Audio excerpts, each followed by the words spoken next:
#1. The quiet expectation and the heroine's arrival. The air in Harmony Creek was thick with that particular blend of small-town anticipation and solemn civic pride. It was a perfect, crisp autumn day, the kind where the sunlight feels expensive and the sky is an improbable, bright blue.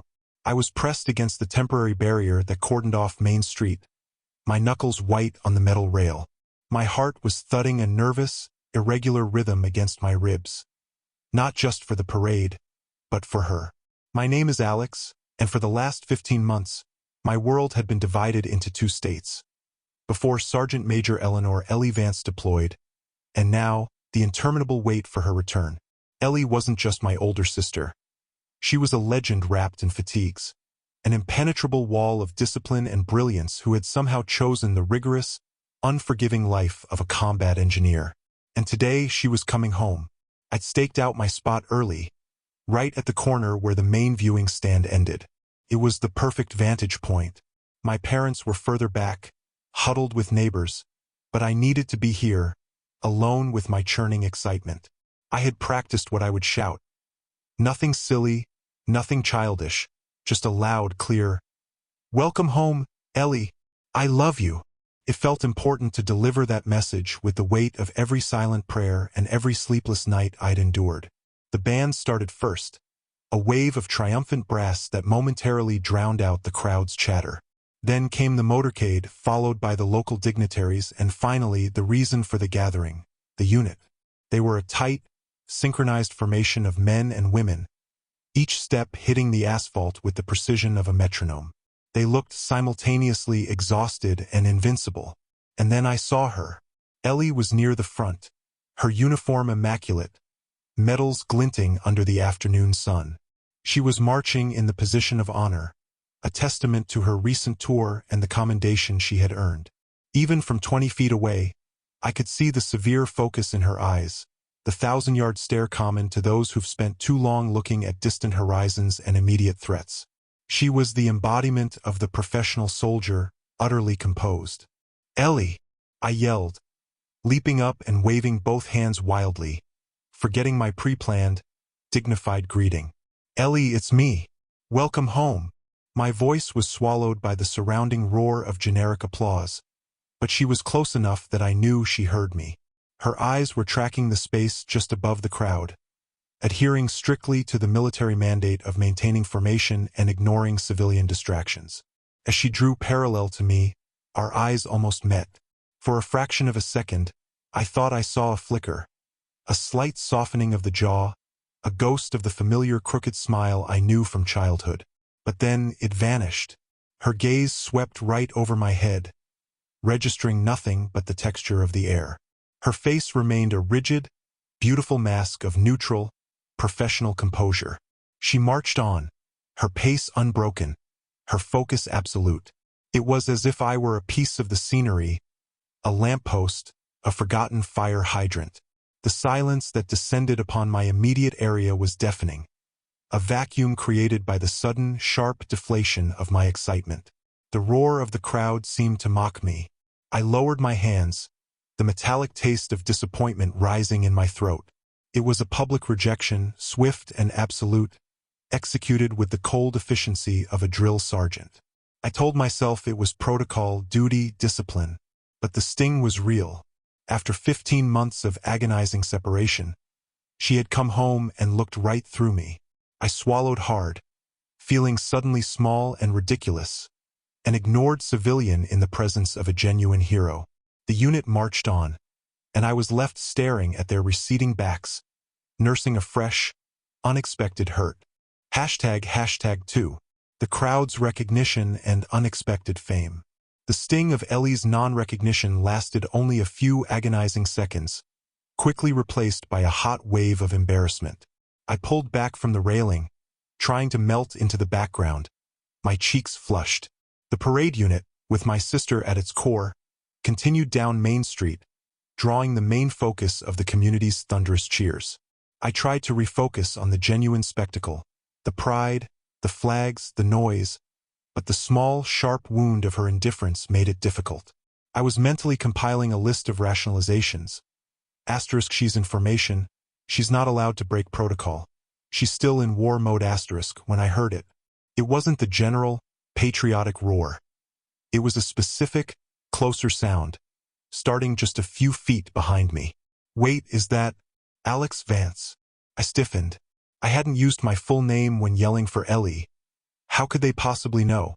I kept my head down, hoping the question was directed at someone else. No way. It is. Look, near the rail in the blue jacket. It's him. The voice was louder this time, tinged with disbelief and excitement. A ripple of motion started behind me. People were starting to point. Not at the soldiers, but at me. I could feel the sudden, unnerving shift of dozens of eyes turning away from the parade and fixing themselves on my retreating figure. Hey, Alex, we didn't know you were here, a woman called out, pushing through the people in the second row. Confusion clouded my humiliation. Why me? What was happening? The truth dawned on me with startling clarity as the shouts intensified. Over the past 6 months, while Ellie was meticulously focused on IEDs and troop movements overseas, I had been obsessively focused on something entirely different: the National Youth Science Fair. My project, a complex, novel filtration system for restoring contaminated local waterways, had somehow not only won the regional competition but, 2 weeks ago, had taken the national prize. In Harmony Creek, a town where high school football and the military were the main sources of pride, my quiet, scientific victory was completely unprecedented. The local paper had run a front-page story under the headline, "Harmony Creek's own Alex Vance brings home national gold." They had even named a minor scholarship after the filtration method. I was no military hero, but in this small, proud community, I was suddenly their hero too. "Alex, stand up. Let us see you," a man yelled, the authority in his voice unmistakable. It was Mr. Henderson, my chemistry teacher. Reluctantly, I turned back to the crowd. As I did, the whispers turned into a genuine, rolling wave of applause, and crucially, this applause was directed solely at me. It was an overwhelming, almost surreal sound, separate from the military cheers. "Thank you, Alex. You made us all proud. Congratulations on the award. We're so glad you're home." A slightly misplaced cheer, but the sentiment was clear. Suddenly, the crowd was chanting, not USA, USA, or "Welcome home, soldiers," but my name. Asterisk, asterisk, Alex. Alex. Alex Vance. Asterisk, asterisk. It wasn't a riotous, football stadium chant, but a warm, genuine chorus of recognition. The energy around me was electric, pulling the attention away from the formation of heroes who were still marching past. This was the ultimate dizzying irony. My sister, the decorated warrior, had ignored me because she was too famous, too focused on duty. But in that exact moment, I was becoming just famous enough in our hometown to hijack the attention of the crowd, turning a homecoming tribute for a unit of soldiers into an impromptu, second celebration for a nerdy kid who had won a science competition. I felt a giddy, uncomfortable rush. I wanted to sink into the pavement, but I also couldn't deny the warmth of the community's pride. I gave a hesitant, awkward wave, and the cheering intensified, the crescendo building as the parade continued down the street. The focus, unbelievably, was now split. Half the heads were fixed on the impressive soldiers. The other half were staring, smiling, and applauding the person standing silently on the curb me. The noise level was such that it was impossible for the soldiers, even in their tight formation, to ignore the source of the unexpected, localized roar. #3. The sisters' perception and the moment of hesitation. The roar of the crowd chanting my name was no longer a distant sound. It was a localized sonic boom, an anomaly disrupting the military cadence of the parade.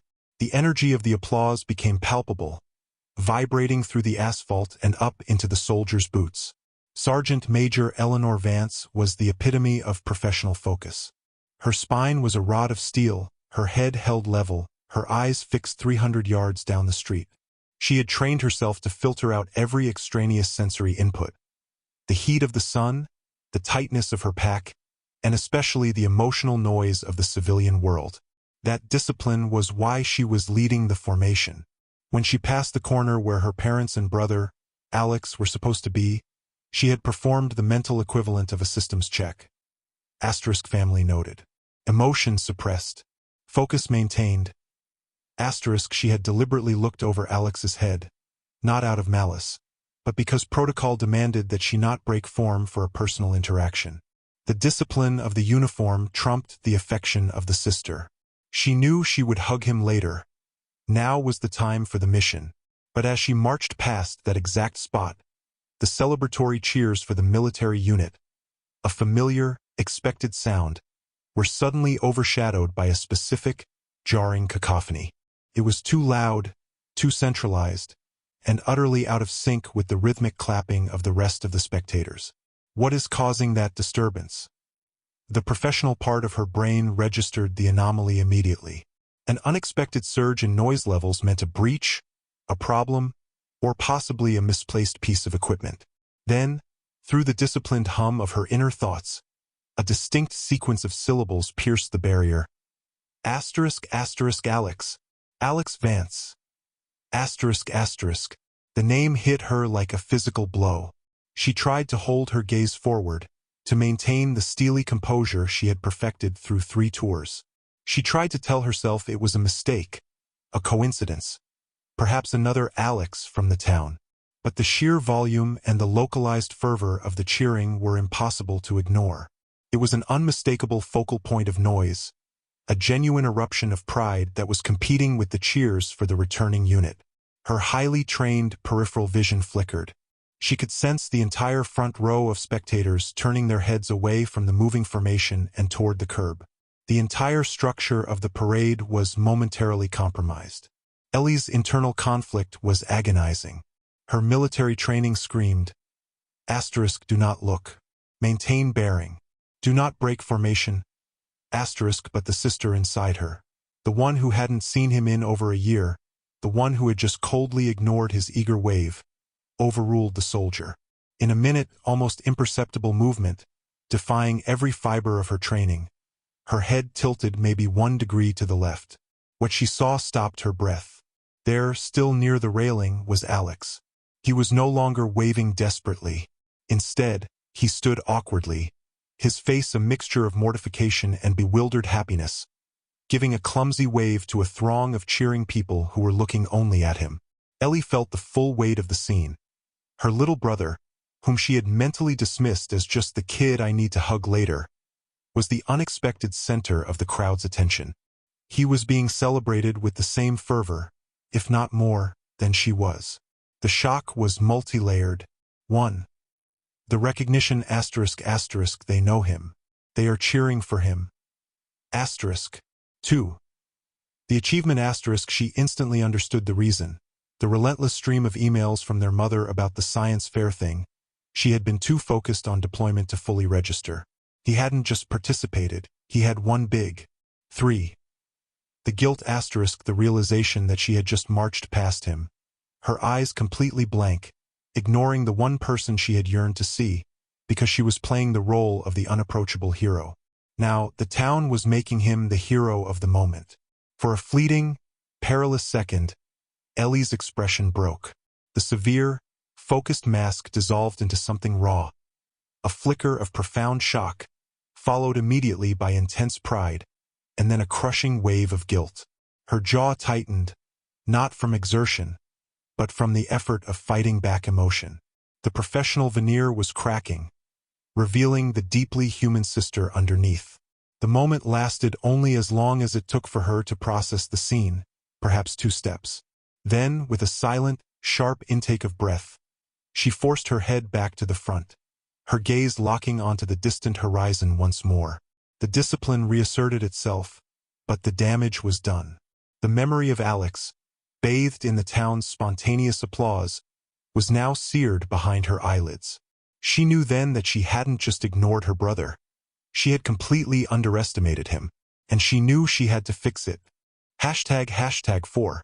The mutual public recognition and the emotion. The chanting of Alex, Alex Vance, followed Ellie like a shadow.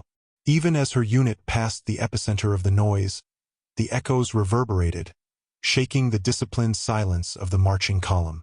Her heart was pounding hard beneath her medals, a relentless, unauthorized beat against the military rhythm. She was back in her professional shell, her posture resumed, her head fixed forward. But inside, the gears had ground to a halt.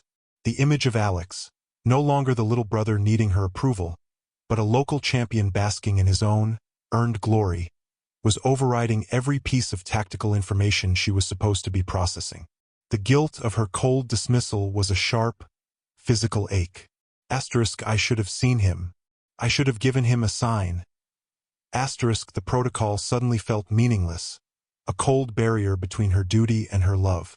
She realized she had robbed him of the single moment of recognition she could have offered after 15 months apart, all in the name of rigid military bearing. And now the town was giving him the spotlight, compounding her error. The formation was approaching the final review stand where the mayor and local commanders stood waiting. The climax of the parade demanded perfect, unwavering performance. Every muscle in her body was screaming for control, yet her mind was racing for a way to communicate, to apologize, to affirm, without shattering her military commitment entirely. She knew she couldn't speak, couldn't break stride, and certainly couldn't wave. A visible act of recognition would earn her a stern reprimand and, more importantly, disrespect the integrity of the formation she was leading. Yet, she felt a profound, desperate need for Alex to know that she had seen him and that she was proud of him, too. She needed him to understand that her initial coldness was duty, not disdain. As the unit prepared for its final maneuver, the sharp, unified turn before dismissal, Ellie devised a plan, a gesture so subtle it would likely be missed by everyone except the one person she intended it for, Alex. She began the turn. Her eyes, still technically fixed forward, now traced a precise, geometric arc that brought her line of sight sweeping back toward the spot where Alex stood, waiting for her to pass. The corner of her view caught him again. Still standing awkwardly, the cheering for him now fading slightly as the main focus returned to the military review. He was watching her, his expression still carrying a touch of the hurt she had inflicted. In that critical moment, performing the turn, Ellie executed her unauthorized maneuver. It was a fraction of a second, an act of sheer will against years of training. As her foot hit the ground and her body pivoted, she didn't just maintain her grip on the rifle. She shifted her right hand ever so slightly, lifting her thumb. She then performed a crisp, deliberate tap over the area of her heart, the region where her service ribbons and medals lay clustered. It was a gesture that mimicked the final, conclusive movement of a formal salute, but with an added, deeply personal emphasis. It wasn't a military salute. It was a vow, a gesture of recognition, respect, and love delivered from the very core of her being. And Alex saw it. He wasn't expecting anything. He was just watching the perfect execution of the unit's drill. But the moment that familiar, stoic face shifted and his sister's hand moved, not to adjust her helmet or her strap, but to tap her heart, he understood instantly. It was her silent apology. It was her unspoken acknowledgement of his own achievement. The tap meant, I saw you. I heard them. You are in here. The impact was immediate and profound. The sharp, cold wound of rejection I had felt seconds earlier evaporated completely. In its place surged an overwhelming warmth, the mutual pride of the moment. We were two individuals, two champions, standing on the same street, both recognized by the community, and now, finally, recognized by each other. I gave her a small, almost imperceptible nod in return, a promise that I understood. The formal boundaries of the parade had been upheld, but the intimate boundary between brother and sister had been lovingly, subtly broken. The cold soldier was gone. The proud sister had momentarily emerged to salute her equally proud brother.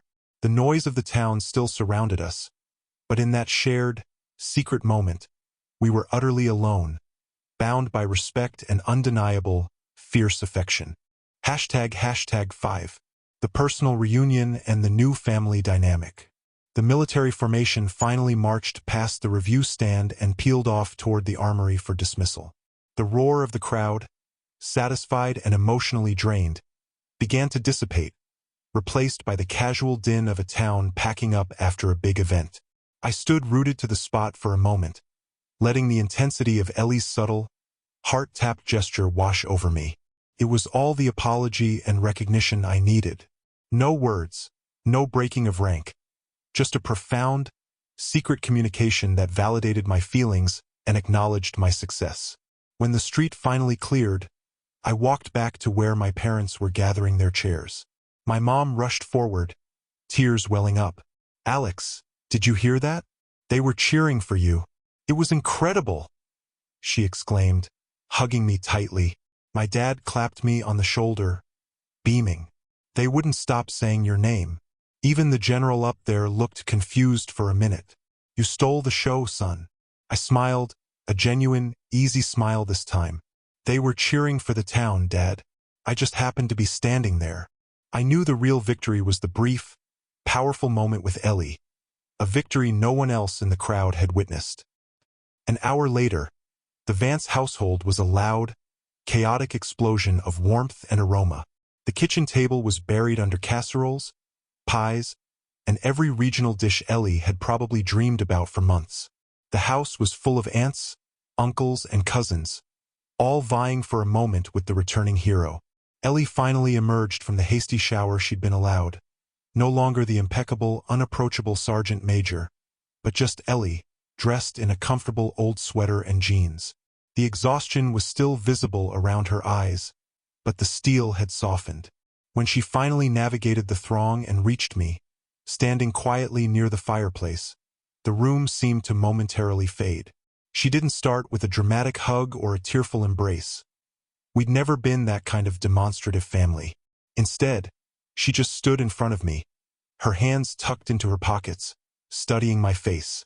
"Hey, Alex," she said, her voice husky. "Hey, Ellie. Welcome home." There was a pregnant pause. We both knew the elephant in the room wasn't the deployment itself, but the incident on the parade route, her initial dismissal, the crowd's sudden chant, and her final, desperate gesture. She didn't apologize for ignoring me. She didn't have to.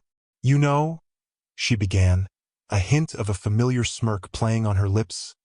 I was focused, completely locked in. But when I heard that noise, that yelling, I thought someone was having an emergency or something. It was loud enough to break my rhythm. I waited. Then I heard the name, she continued, tilting her head. And I realized, God, you actually did it, didn't you? You didn't just win the state fair. You went national. She finally pulled her hands out of her pockets and used one to lightly punch my arm. It wasn't the aggressive punch of the older sister from high school. It was an acknowledgement. "My little brother," she said, her voice dropping lower, imbued with genuine wonder and pride, "is famous. I mean, you literally had to steal the attention of a military parade to let me know you were back home." I laughed, feeling the last vestiges of lingering resentment melt away. It wasn't exactly on purpose. They just started yelling. "They should," she affirmed, her eyes serious now. "That filtration system, Alex. It's important work. Real impact. And I saw your face when they were cheering. You looked completely stunned." She stepped closer, finally wrapping me in a quick, fierce hug that spoke volumes.